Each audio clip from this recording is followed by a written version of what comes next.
Coming up today on Studio 13 Live. That's Kraken hockey, baby! The Seattle Kraken made history again. What's next for the team in the Stanley Cup playoffs? Plus, hear how local nonprofit iUrban Teen is creating more STEM program opportunities for young people of color, how you can help them make a difference with Give Big Washington. Next. Dang, guys, we did it, our first U.S. tour. We're airing our exclusive backstage interview with K-pop group NCT Dream. They're talking all about their tour and what they learned from the experience. Then the Backstage Foundation is performing in studio ahead of their upcoming dance show fundraiser, The Spotlight. See how they're supporting young, passionate dancers through scholarships. And Kotu is dishing up some Sri Lankan street food, including their signature curry. Studio 13 Live starts right now.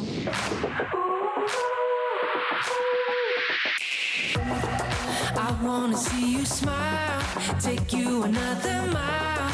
Don't gotta wait, don't gotta wait, don't gotta wait today.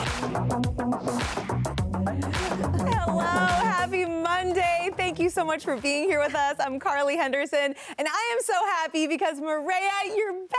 I'm back. Welcome back. How was Greece? Tell us everything. Oh my gosh, Greece was amazing. I came back with a little bit of a tan, but I heard Seattle had some nice weather too. We did. We had a magical weekend. Yeah, it's not so bad, but Yeah. I had a blast. I got to see a lot of fun stuff. I'm gonna force you to see some photos. Yes, okay? please show us. That's me and hubby in Athens. Here I am hiking in Santorini, and this is after the hike. I cleaned up a little bit. Oh, okay. You know? You look like a gorgeous goddess. Thank you so much. Santorini was just so beautiful. We did go to a couple islands, though. Here I am in Milos. This place was amazing. It looks like you're on another planet. It does, it does. And here I am walking in the streets of Mykonos, and people ask me a whole bunch, how did you get photos that were not crowded with people? Yeah. Right? And I will tell you, here's the trick. We traveled in what's called shoulder season, which some of our guests have talked about in the past. So the weather was cooler than you'd expect. Yeah. 65 degrees, you know, so some pool days, not a lot. Yeah. But you do get those really great photos. Yeah, you know? that seems like the perfect trade-off. Yeah. Were you just singing Mamma Mia the whole time? I definitely watched Mamma Mia on the plane, actually. But I have to bring it back around because some time ago, we had a discussion on the show about whether or not people buy Wi-Fi. I said, I do. You said, you don't. Okay, but we didn't take my son on this trip. He stayed with my parents. Yeah. Didn't need to buy the Wi-Fi. Did I bring you over to the dark side? You did. But it's like a panic thing when you have a little one, you know, you're just like, I need to make sure all my bases are covered. Yeah. But if it's just me, Yeah. it was very peaceful. You're right. Oh my gosh, your photos were amazing. If you haven't seen them all, go to her Instagram and catch up. I was just vicariously living through you, so I'm glad you had an amazing trip, and we're so glad to have you back. I miss you guys. I'm glad to be back. Yes. A lot of exciting things happening in our city right now, too. The Seattle Kraken just keep making history. So the team won Game 7, the series, against Colorado Avalanche last night. This is wild. Unreal. Okay, so this means that they're moving on to the next round in the Stanley Cup playoffs, making it their first postseason series win in franchise history. Take a listen to this. That's Kraken hockey, baby! The Seattle Kraken have made history. They have won their first playoff series. They march on to the second round of the Stanley Cup playoffs. The way that really gets me in the heart, that is beautiful. Okay, so when the Kraken made it to the playoffs for the first time in franchise history, not a whole lot of people in the hockey world picked them to defeat the Avalanche. Of course, it was going to be a tough one. We knew that because they're the defending Stanley Cup champions. 7 games later, the Kraken advancing to the second round, and they're going to be starting the next series in Dallas against the Stars tomorrow, and we still got their back. Yes, this is so exciting. I mean, this is huge, especially in our second year as a team. Just to get that national respect, I think we had a lot to prove, and I think we did it, baby. Not that it's over yet. We still got to bring home the Stanley Cup, but just like advancing to the next round of the playoffs, this is massive for our city, and I'm so excited. Absolutely. Rooting them on all the way. In some exciting concert news today, Aerosmith is bringing its farewell tour to Climate Pledge Arena on November 28th. So tickets It's true. All I can say is, Tickets for the Peace Out tour go on sale this Friday at 10 a.m. on Ticketmaster. The band is celebrating its 50th anniversary. I mean, 50 years. Wow. What an incredible career. I have to say, my favorite Aerosmith song, Don't Want to Miss a Thing. Yes, What's of yours? course. Yeah, same. Absolutely. From- I remember, was it maybe middle school, maybe elementary school? But Back in the day. Back in Don't the do any day. calculations here. No math, but that movie came out, Armageddon? Yeah. And my whole non-existent romantic life was playing out in my head to this beautiful song, like, that's love. you know? I know. I just hearing that song now, it takes me back to what it felt like to be a little tween back then, and just, you know, imagining of what it would be like in the future too. That movie was so good. I need to rewatch it. And we'll see if it really is their last tour. You know, Yeah. people like to say that. Hopefully not. So we're just a few hours away from the Met Gala taking place in New York. It's invite only. And guests have been instructed to dress in honor of Karl Lagerfeld, the longtime Chanel and Fendi designer. Of course, he had his own brand for a while there. He died in 2019. The annual gala, which takes place at the Metropolitan Museum of Art, is the fundraiser for the Costume Institute. Yeah, that's massive. It really is. Okay, so in addition, Vogue's editor-in-chief, Anna Wintour, and host of the gala, says that she's going to be joined by host Penelope Cruz, Michaela Cole, I'm sorry, Dua Lipa, and Roger Federer. And, you know, the price of attending actually went up this year to $300,000 for a table. How can that be? And it's $50K for a single ticket, by the way. Wow. I was just watching an interview with Anna Wintour, and she said her first Met Gala, which is back in the 90s, they raised $250,000 total. And that she felt really good about that at the time, because she really made it into like fashion's biggest night and what it is now. Yeah. But before that, they were just like, well, this is awesome, which that still is a lot of money. But I mean, it raises so much money now. And there's so much to look out for tonight. So we're going to be reacting to all the looks tomorrow, which I'm really excited to hear like your take on. Yes, absolutely. You know, we're not fashion experts here, so we're just going to be giving our opinion and reacting the way that we would if we were like watching at home with y'all. But it's Paris Hilton's first time attending the Met Gala. Ooh. It's Florence Pugh's first time attending the Met Gala. Queen. I'm very curious. We know Kim Kardashian is going to be attending. We don't know about the rest of the Kardashians, but I'm very curious if Kendall Jenner goes, which I assume she would, if she'll be there with Bad Bunny. Because we've been seeing little, you know, paparazzi photos of them together. So it would be a big move going to the Met Gala together. And I could see that happening. Yeah, I could see it happening too. I think so. Yeah, Yeah. we'll see that. Yeah. But you know, notably, Blake Lively, who was heavily involved in past galas, says that she's not attending. A bit of a surprise, because she didn't really like intend to say that. Yeah. But she was, I think, at an event for Tiffany, and somebody randomly asked her, and she said, you know, I'm actually not going this year, but I'll be watching. Yeah, it is a lot of work. Like, these people have been probably getting ready for hours already this morning. So it's a lot going to these red carpets, but I'm so excited to see all of the different looks. Can't wait. Yes. The Super Mario Brothers movie has officially earned $1 billion in revenue worldwide. You're looking at a trailer right now for the movie on your screen. So this milestone was met just 26 days after being released in theaters. It's now Universal Studios' 7th highest earning film ever. Movie experts say that its popularity comes from the film's multi-generational attraction. That makes total sense, right? The soundtrack is supposed to be amazing, and I'm just, it's amazing to see how this film's just kill it worldwide. Absolutely. You know, I haven't seen it yet, but I do keep wondering if this is one. I feel like I should just take my son. You know what I mean? Like, it's fun. Yeah. He's actually very recently into like the little figures of Mario. Yeah. And I know Mario very well, so. Yeah. Mario. Mario. It's a me, Mario.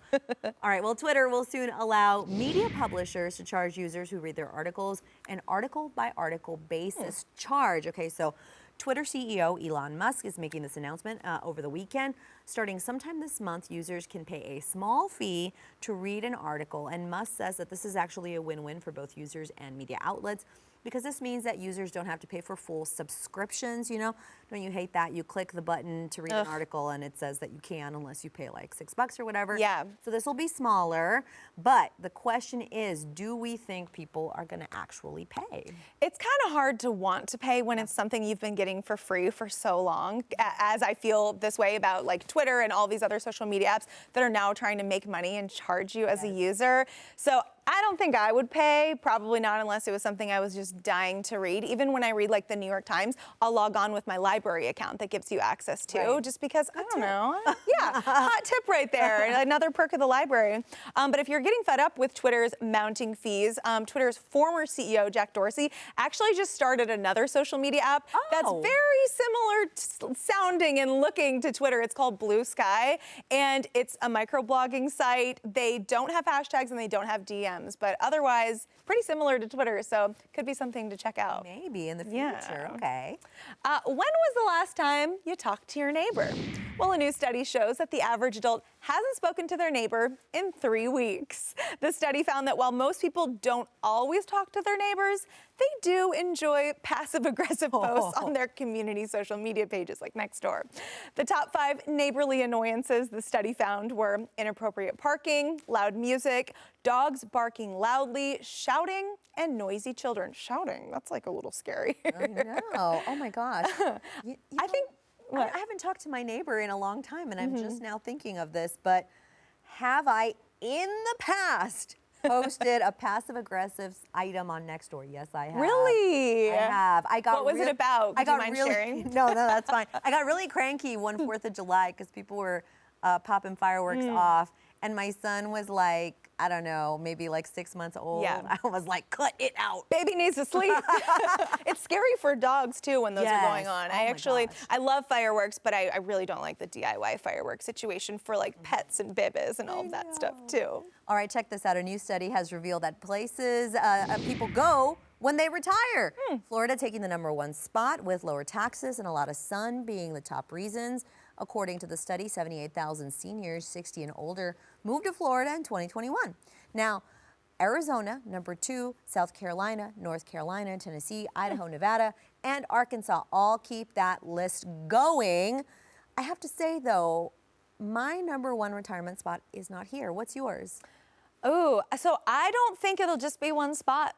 I think it'd be really nice wherever like my friends and family are and it's sunny. So maybe Colorado, I would guess, for like spring and fall, those like kind of magical seasons. But I think like summer and winter, I'll want to travel to warm places every time. What about you? I love that. So if I can. Yes. My dream spot would be to own a flat in Paris. And I could see you doing that. And be an older woman with my older hubby enjoying Paris. Oui, that sounds good. Walking around with a baguette. That's Can right. I come hang out? Absolutely. I'll come visit you there. Well, Studio 13 Live wants to help you celebrate Mother's Day in style. We're going to be sending 3 moms for makeovers at Chromatique Salon. Oh my goodness. Okay, so let us know why your favorite mom deserves to be pampered for the day, for Mother's Day. Log on to fox13seattle.com/contest and tell us what they do that is above and beyond for the family. And our panel of judges will pick 3 winners for the makeover. You do have to be 18 years or older to send in a nomination, and prizes provided by Chromatique Salon. You can find a complete contest rules and the entry form on fox13seattle.com/contests. All right, still to come, it's time to check in with TMZ for our top entertainment headlines. Euphoria star Sydney Sweeney spotted in public with her fiance. We're going to tell you what this means with breakup rumors looming. We'll be right back.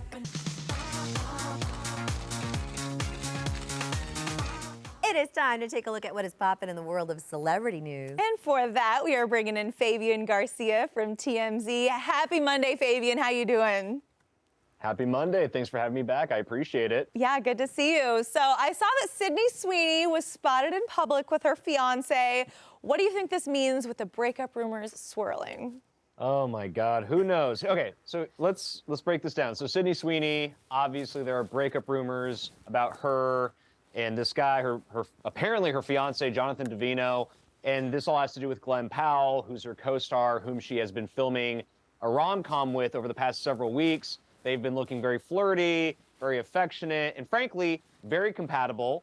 And the reason why there's smoke here, and perhaps maybe fire, we'll see, is the fact that Glenn Powell and his own girlfriend, because remember, he was in a relationship too quite recently, his girlfriend publicly dumped him and then unfollowed Sydney Sweeney. So there seemed to be maybe something there. But Sydney Sweeney, trying to kind of put out this fire, steps out with Jonathan Davino in public in New York City over the weekend. Here's the thing. They have not been spotted together in the same photograph for quite a while. And even in these photos, which you can go to our website to see, they're not looking super coupley. I got to be honest, I feel bad for Sydney Sweeney because I feel like she can't really win in this situation.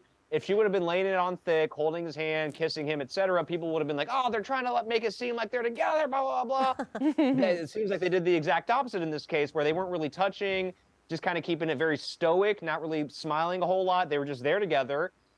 Here's the truth. I think Glenn Powell, my speculation is Glenn Powell maybe has a history of doing this on set with his co-stars. Maybe his girlfriend was sick and tired of it and was fed up and dumped him. But that has nothing to do with Sydney Sweeney's situation. That's my opinion. I think she's just fine. I think she's still engaged. Yes, she's somebody who doesn't wear her engagement ring all the time. That's fine. That's fine. And I'm hoping this is the end of the Sydney Sweeney saga with all this, but I doubt it will be. We'll see. I have to say, I've never seen people ship co-stars who were both in other relationships at the time harder than I have with Sydney and Glenn. It's annoying, but frankly, I can understand it too, because they do look quite good together. They're both very attractive. They seem compatible. There seems to be chemistry. But yes, the shipping is out of control. I agree. Yeah, so the movie will probably be very good. Yeah. Yeah, it's a hard R is what Glenn was saying. It's a very hard R rom-com, so we'll see what that has to do. Anyway. All right. All right, let's talk security, okay? I'm hearing that there is more security coming to the neighborhood where Kim Kardashian and Kylie Jenner live. What can you tell us about this?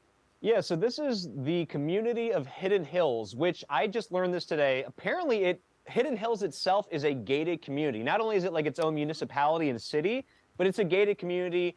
It's like right above Calabasas. That's where all the Kardashians and a ton of other celebrities live. And if you've been following our coverage of this over the years, you know that the Kardashians get frequent visitors, alleged stalkers, obsessed fans, whatever you want to call them, people that should not be in that community, trying to show up on their doorstep and profess their love to them. It's been happening a lot over the years, a lot of TROs, etc. Their community has finally done the right thing and stepped up security, gotten more cameras, and we're hearing that it is working. It's deterring people. The unwanted visitors is down to 0 of late. And all I can say about that is good for them. It's about damn time. Anyway, that's... Okay, way to quote Lizzo, Fabian. Yes. She is telling it like it is. Fabian Garcia, thank you so much for filling us in today. We'll talk to you soon. Take care, you guys. Have a good one. Bye. All right, coming up on Studio 13 Live, we are learning how to create a paper circuit with local nonprofit iUrban Teen. Yeah, you'll hear how they are creating more STEM program opportunities for the underserved community in our area. Black and brown teens have historically been excluded from opportunities in some of the most impactful careers in science, technology, engineering, and math, or STEM. But one local nonprofit called iUrban Teen is working to change that. Yes, joining us today are William Dunbar, an advisory board member of iUrban Teen, and Layla Johnson, a participant of the program. Welcome. Thank you. Thanks for coming in today. This is awesome.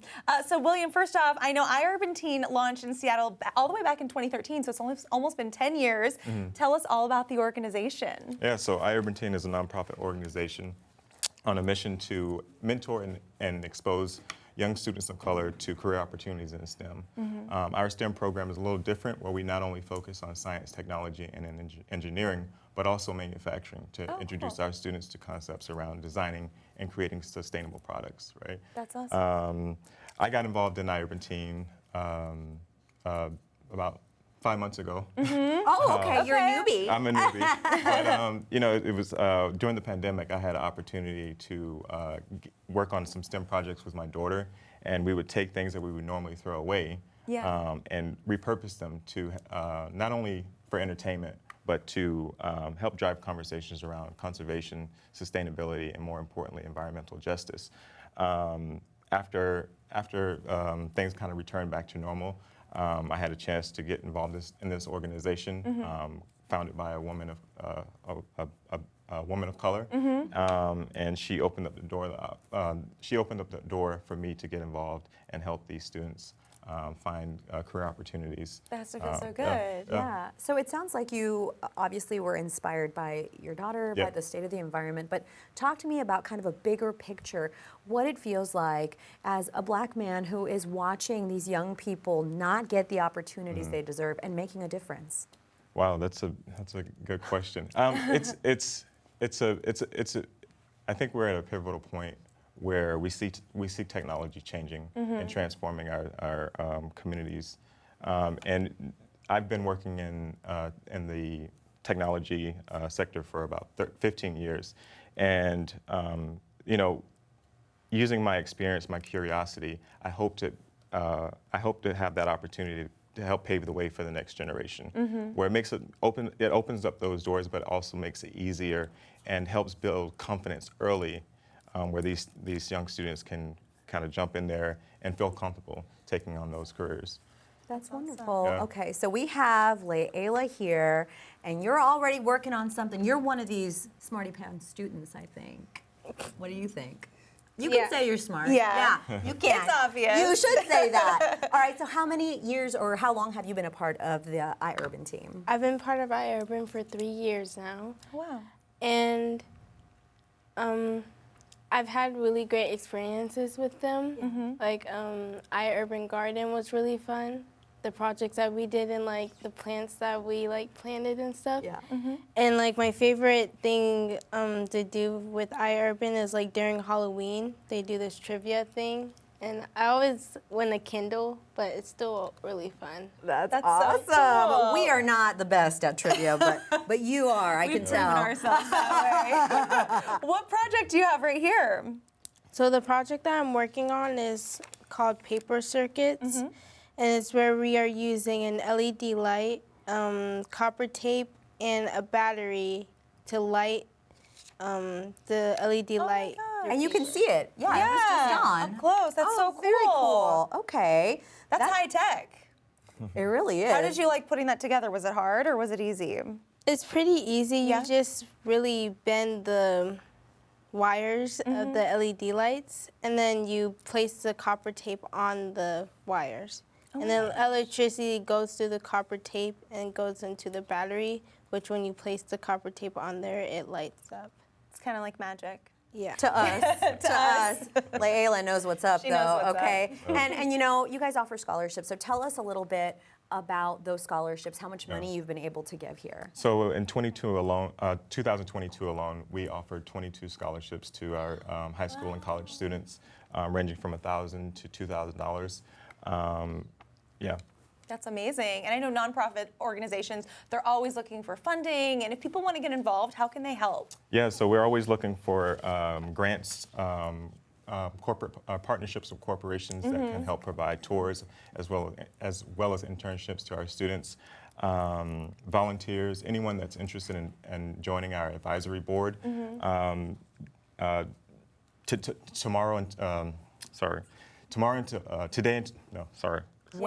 is it? Today and tomorrow? Tuesday and Wednesday okay. are really good opportunities to donate to our nonprofit organization through Give Big Washington. It's a statewide fundraiser that helps, again, support nonprofits like ours. You can learn more by visiting Give Big Washington, as well as iUrbanTeen.org. That's so cool. Can we show the front of this right now? let's This is show it. all lit up. Pick that up, Layla. After that magic she did on the back. Oh my gosh, it's glowing. That's awesome. It looks like maybe we're on that cam, or what cam? I think there this we go. one There right we here. go. There we go. Cam 23. That's so beautiful. cool. So this is what you were working on, and you can see the little light is on, right? Yeah. That's like Amazing. it's And a flickering beautiful off drawing. and on. But That's it's right. That Yeah. looks amazing, and a great message. Give Big 2023. I love to see it. William and Layla, thank you so much. We do have a link with more information on iUrban Teen up on our website, fox13seattle.com/Studio13Live. Thanks again. Thank you. Coming up next on Studio 13 Live, we're airing our exclusive interview with K-pop group NCT Dream. What the group had to say about stopping by at Climate Pledge Arena. We'll be right back. Fans from all across North America came out to see K-pop group NCT Dream as they finished out their U.S. tour at Climate Pledge Arena last month. And they actually sat down for an exclusive backstage interview with Fox 13's Clint Edwards to talk about their tour and what they learned since their debut. You guys have been kind of all around the world right now. How's this tour been so far? It's funny to say that because this is actually our last stop, and so when we look back, I don't know, we feel very accomplished in a way. And I'm like, dang guys, we did it, our first U.S. tour. Like we're at Seattle, you know. It's already been a month already, so yeah, we feel pretty proud of ourselves. And you'll be heading over to the Philippines after. In like 4 days or something. What have you gotten to do outside of the stage when you're in all these cities across the world? 진짜 매 도시마다 다 하나씩 있었던 것 같아요. 랜드마크. 볼만한 거를 싹 다 봤었던 것 같아요. 진짜 부지런한 친구. 에펠탑 그리고 자유신상, 루브르 박물관 등등. When you guys are standing on the stage looking out to the sea of the green from your light sticks, what's going through your heads? Pride. It's just joking. just amazing and how how precious and sterling our fans are. So it was just amazing and I love you all my fans. 뭔가 그리고도 뭔가 되게 안심되고 되게 그냥 기분이 좋아지는 것 같아요. What songs have you been most looking forward to performing on this tour? 일단 트리거 더 피버를 좀 많은 팬분들께서 너무너무 기대해 주셨던 곡이어서 그런지 저마저도 좀 되게 늘 기대하면서 하고 있는 곡인 것 같아요. Was there another song that didn't make the set list for this tour that you wish had? Oh no. Too much. I'm so We had so many. So many. We had a war. Wow. We had war, like a civil war amongst ourselves. Did you all decide that yourselves, the set list for this Yeah, year? we had to like go through. We had to do polls. We had to just have several countless meetings to pick out the right songs for the set list, and we had to we eventually had to find common ground. But yeah, that came out to be the set list that we're performing now. But songs like Never Goodbye. There were some pretty strong songs that we had to kind of fight a lot for. Rainbow. On the way. On the way. Fireflies. I mean, there's a bunch. One thing you see on social media a lot from fans is the signs that they're showing you in the crowd. Are there any memorable fan-made signs that you've seen on this tour? 그 저의 대머리 만드는 거. I was gonna say that too. Like they make your face, they put your face and then have this bald shaped head above it to make you look bald. But like we have several cases for other members too. The same baldness. And I saw this poster, this fan holding a poster, and she was the fan who tweeted to Gordon Ramsay for my song. Yeah. Like that was 5 years ago or something. And I finally got to see that person, so that was a funny occasion. 저는 굉장히 간단한데 진짜 정확히 이렇게 써져 있었어. 이제 너 바보. 그게 너무 인상이 깊었어. Going from a debut song with the chewing gum, the very bright young song, to now, what do you think you've learned most being a member of NCT Dream? 제가 우리 팀에서 통해서 제일 많이 얻었던 거는 약간 앞으로 일어날 일은 진짜 아무도 모르니까 그냥 우리 마음 믿고 열심히 살아가는 거가 제일 컸던 것 같아요. 뭐 일단 그 이외에도 좀 뭐 보컬이나 좀 댄스 같은 경우에도 좀 개개인의 그런 피지컬이 올라가면서 이 한 곡 안에 각자 멤버의 개성을 좀 담아내는 것도 좀 굉장히 저희끼리 되게 많이 발전했다는 생각이 좀 많이 들었어요. When you look back at your debut and prior to that, what kind of goals did you have set for your career? And have you made those goals yet? Are there any that you want to accomplish still? When we were all trainees and everything, we always had, I think everyone who starts their musical dreams, they always think of wanting to be the best.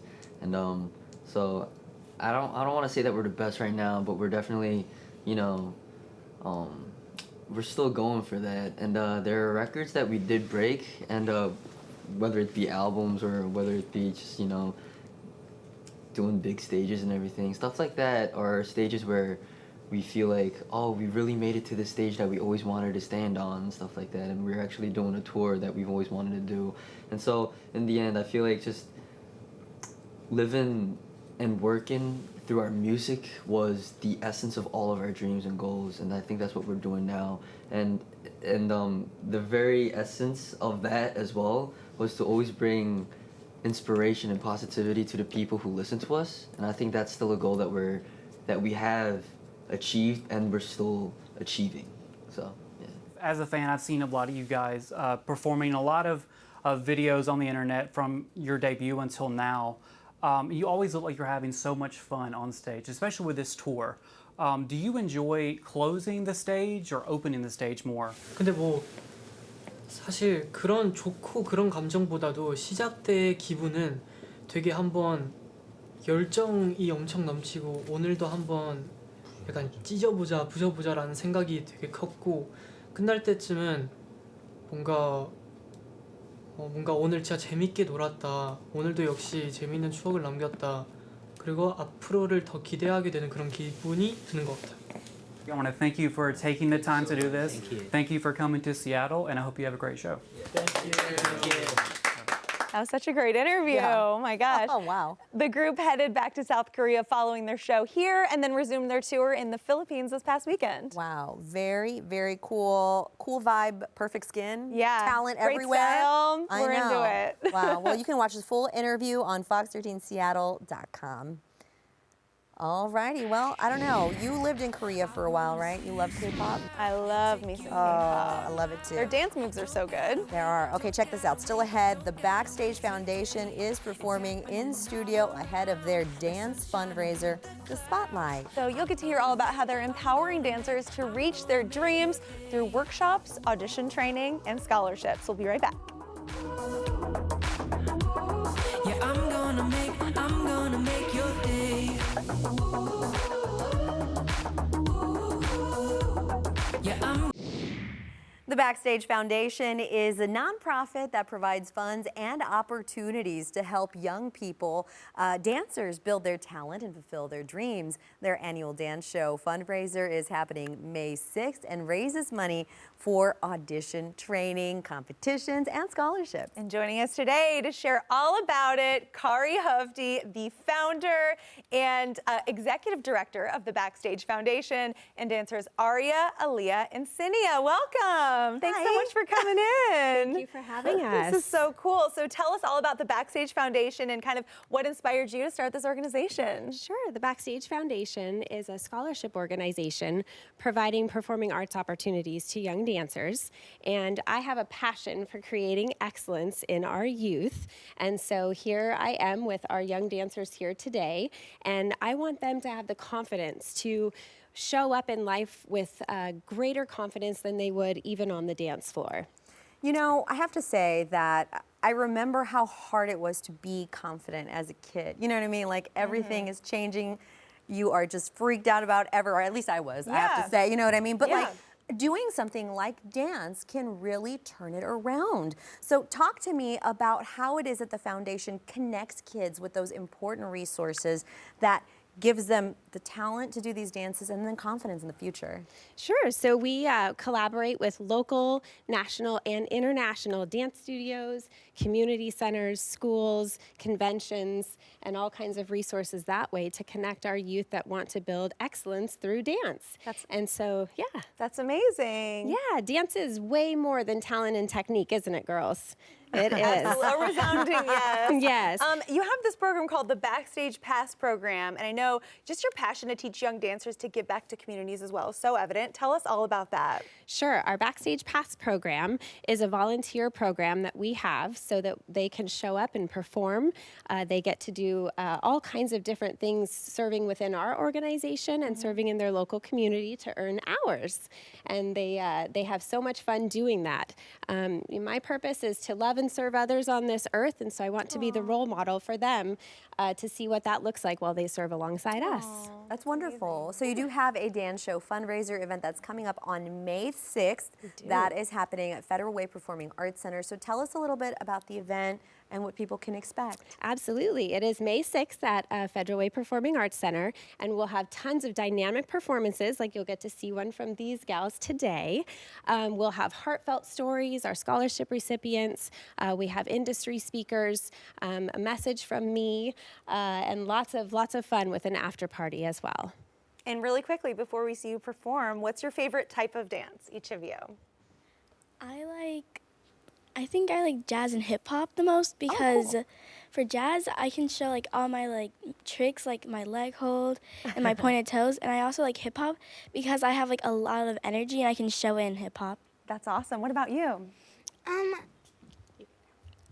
My favorite style is hip hop and jazz because in jazz I have good technique and I feel like kids that watch me dance want to be like me and they can learn how to dance like me. Very sweet. And I like hip hop because like it has a lot of energy to it and Awesome. I just can go All right, flat. let's hear from Yeah. you. What is your favorite type of dance? I also like hip hop and jazz as Yeah. well. Hip hop is more my favorite because I can really like pop and go low. Yeah. And I really like the music, like energy. It just feels super good to me. And then jazz is my favorite also because I'm like really flexible, kind of. Yeah. And I can like really like kick And we're actually going to get a preview right now. So let's take that mic from you and we are going to see a performance. Take it away.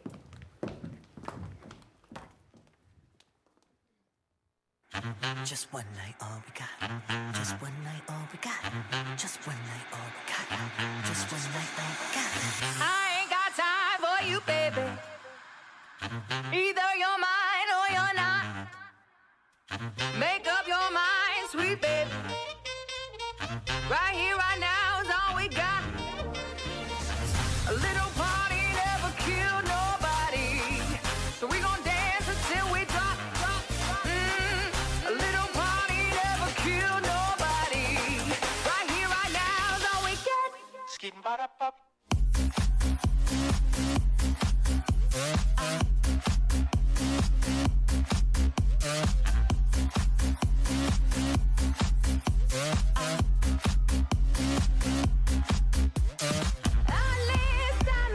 Trips around the world don't mean a thing if I ain't your girl. A little party never killed nobody, so we gon' dance until we drop. A little party never killed nobody. Right here, right now is all we got.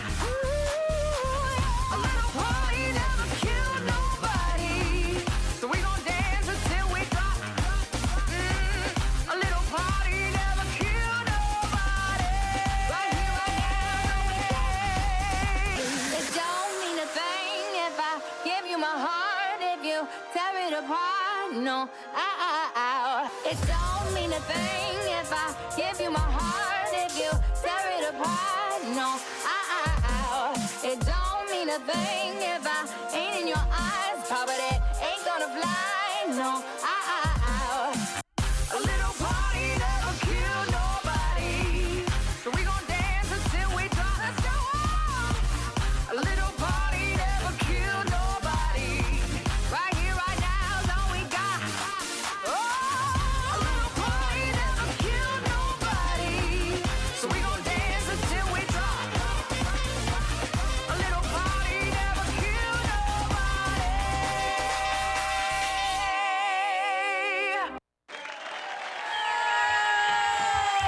Beautiful work, ladies. Oh my goodness. Kari, how proud are you of these amazing dancers? I'm so proud. It's their first TV debut. Oh, so good I job, couldn't girls. tell. I would have never known. Y'all are like national level there. Oh my gosh. Yes, They incredible. are. Absolutely. So I have to know, where can people find more information if they want to help or if they want to get involved? Absolutely. So our website is the best place to get involved at thebackstagefoundation.org. All the information about us is there, and if they want to volunteer or buy tickets to our upcoming show. But I'm just so proud of these young ladies. You know, dance teaches values to last a lifetime. Work ethic, problem solving, face-to-face communication, all the different things that we need. And most importantly, I like to instill in their hearts the value of giving back. So That thank is you, girls, for amazing. being here today and showing the world your talent and your love and just being part of the Backstage family. Y'all are so Wonderful. talented. Thank you for joining us and congratulations on your first TV performance, which rocked. First of many. Yes, absolutely. Well, again, we do have a link with more information on the Backstage Foundation on our website, fox13seattle.com/Studio13Live. And coming up on Studio 13 Live, we are making Sri Lankan food with the one-man food cart, Kotu. Yes, that includes some mango chicken and some spinach paneer curries. Cannot wait.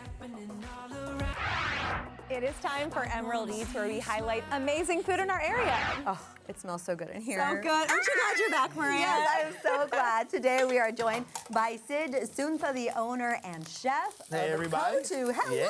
How we doing? Thanks for having me back. So good. All right, so Kotu is a one-person Yes. food cart. Food cart, yeah. Yes, Sri Lankan street food. So talk to me a little bit Yeah, about so- how you came up with this. Yeah, so I've owned food trucks and restaurants in the past, and I kind of want to just do something by myself. And I always loved this dish from Sri Lanka. It's a late night street food dish, and it's basically like a stir fry. So we got garlic, ginger, onions, cabbage, carrots. I'm gonna throw some spices in here like mustard seeds, fennel seeds, a bunch of stuff. So basically, like in Sri Lanka, it's kind of a way to just utilize a bunch of stuff you have left over. This is when this gets kind of weird. So we actually add roti, which is a type of bread to it. Yeah. So it's kind of Can I like try one of those? Yeah, go for it. It's gonna be She kind of said, like she was already a trying chili it. Kias kind of flavor. So my cart goes around everywhere. Fridays, I'm at the Finney Farmers Market. Saturday, you'll find me at the South Lake Union Market. Sundays at the Fremont Market. You do all the markets. All the markets, yes. And you do really cool like pop culture experiences too, right? So if you remember last year, I was here to promote my 36-course Wu-Tang dinner. Yeah, which I interviewed was for pretty that. awesome. Yeah. And so this year, I'm doing a pop-up dinner based on the show I Think You Should Leave, which is a Netflix show. I love that show. So you either love it or you don't know about it. I love so that I will see you show. there June 2nd at Madame Lou's at the Crocodile. Okay. 5 courses. We did this last year, and it sold out. Super fun event. 100 I Think You Should Leave fans in the same room talking about sloppy steaks and all that stuff. Are we going to have a moment like in the show when they're sitting down at dinner at a restaurant? It gets real awkward. Isn't that just live? All right, so we got a bunch of stuff sauteed and the bread, and now we're gonna add some chicken curry to it. Okay. Awesome. And basically, like the coconut milk and gravy and stuff's gonna kind of tie into that the roti and the vegetables, and we're gonna have a kuttu. Nice. Tell me again. So what is this called again? Kuttu. So it means to chop. I'm not gonna do it here because I'd break your table, but when you come to the cart or you're in Sri Lanka, when you're drunk late at night at 2 in the morning, you just listen for a clack, clack, clack, clack, and that's where the food is. That's how you can find it. So when you're at the farmers market and you're looking for me, you just listen for me. Yeah. What are like the quintessential flavors of Sri Lankan food? Sure. So it's just a lot of long braises. Like this is the mango chicken. So not super sweet, but using a little bit of fruit profile in there. So kind of the dishes I got a mango chicken, a garlic lamb. That's the spinach paneer over there. I do have a vegan and vegetarian option. By the way, Kenji, I know you know from the New York Times, just came by this weekend and it's Kenji approved. That's exciting. Congratulations. Like, how does that feel? Oh, the Kenji effect is real. Like I had about 20 customers come by yesterday. I was just like, awesome. Yeah. That's incredible. And then what are the sauces you're putting on? So this is kind of like a leek aioli. So kuttu typically doesn't have like aiolis and crunchies and stuff. I always loved this dish, but I wanted to make it a little more interesting. So I add a little leek aioli, and then I also add some puff rice, which I mix with a little bit of crunch. Yeah, but I mix it with a little flaming hot Cheetos just to kind of like make it my own. Very just nice. kind of add that element. I like that. So here we got the mango chicken kuttu. Okay. Beautiful. That was pretty quick. You whipped that I up. know. I'm really now, impressed. We're going to try these, but Yes. you're a very busy man. You I am also busy, have a podcast. Tell me about it. So I started running the Seattle Restaurant Podcast. When I started this business, I was kind of vocal about how hard it is to run a restaurant. Just all the fees, everything after quarantine, everything, right? So good. This is incredible. Thank you.